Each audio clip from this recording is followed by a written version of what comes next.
Halo semuanya, selamat datang di podcast Ruang Bicara, tempat kita ngobrol santai tapi penuh makna.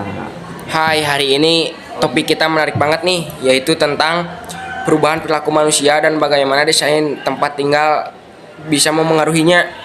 Benar, sering tanpa sadar lingkungan rumah kita tuh berpengaruh banget ke kebiasaan sehari-hari. Contohnya, sejak pandemi orang-orang mulai lebih peduli soal pencahayaan alami, ventilasi, dan ruang kerja di rumah.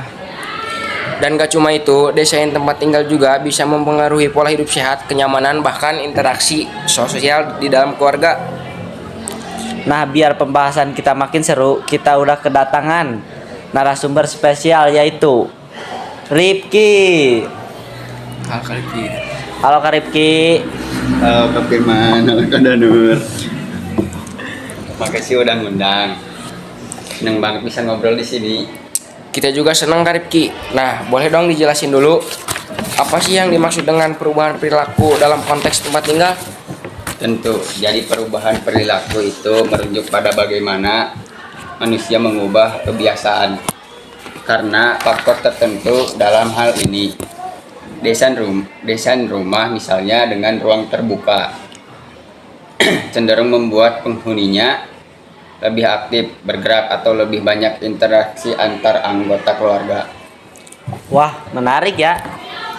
Jadi desain rumah itu bukan cuma soal estetika, tapi juga punya dampak langsung ke gaya hidup penghuninya. Bener banget nah Rifki, selama kamu ngelakuin penelitian, ada contoh nyata nggak tentang perubahan perilaku karena desain rumah?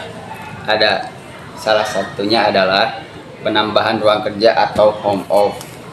Setelah pandemi, banyak orang yang awalnya nggak punya area khusus kerja akhirnya menata ulang ruang di rumah ini, bikin perilaku kerja mereka jadi lebih fokus dan produktif. Jadi desain yang adaptif itu penting banget ya.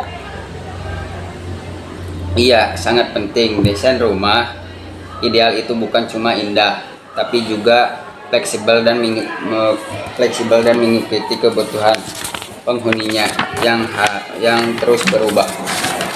Setuju. Terakhir nih Rifki, apa saran kamu buat orang-orang ingin menyesuaikan rumahnya agar bisa menunjang perilaku positif?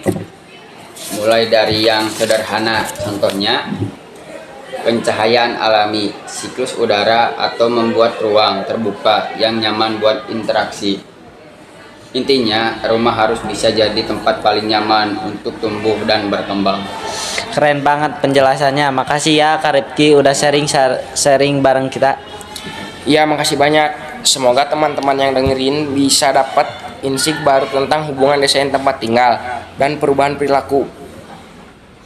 Jangan lupa follow podcast Ruang Bicara dan sampai ketemu di episode selanjutnya. Dadah.